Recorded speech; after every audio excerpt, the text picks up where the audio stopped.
स्वागत आहे तुमचं माझ्या यूट्यूब चॅनलवरती पिकाचू लाडूवरती. तर आजची रेसिपी माझ्या मिसेसने बनवलेली. ती रेसिपी म्हणजे खूपच छान बनवलेली आहे आणि ती रेसिपी म्हणजे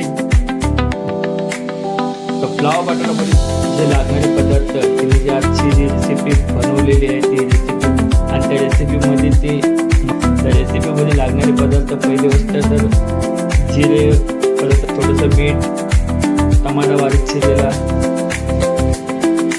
आणि हळद, एक चिमूटभर मसाला, तिखट, गरम मसाला, एक चम्मच, थोडेसे तेल टाकून सर्व शिजवून घेतलेलं आहे. ते शिजवलं झाल्यानंतर मस्त विठ्ठा चिरून बटाट्याला पूर्ण स्वच्छ धुवून आणि फ्लावर एकदम स्वच्छ गरम पाण्यामध्ये थोडंसं कोमट मीठ टाकून स्वच्छ धुवून ही भाजी तयार केलेली आहे. तर ह्या भाजीमध्ये आपण चविष्ट जे लागणारे, मला खरंच पहिल्यांदा आनंद होतो की माझ्या मिसेसने आज पहिल्यांदा अशी भाजी बनवली आणि खाल्ल्यानंतर माहीत पडेल आपल्याला की त्याची टेस्ट कशी आहे कशी नाही ते. चला आपण बघूया. नक्कीच तुम्हाला पण आवडेल.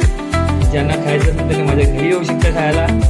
पण आज पहिल्यांदा तिने फर्स्ट टाइम स्वतःची भाजी बनवलेली आहे. तर बघू आपण कशी चव आणि कशी नाही. त्या पिकाचू लाडू चॅनलला सबस्क्राईब करा, लाईक करा, शेअर करा आणि भरपूर जणांना सबस्क्राईब करा. चला बाय, थँक्यू.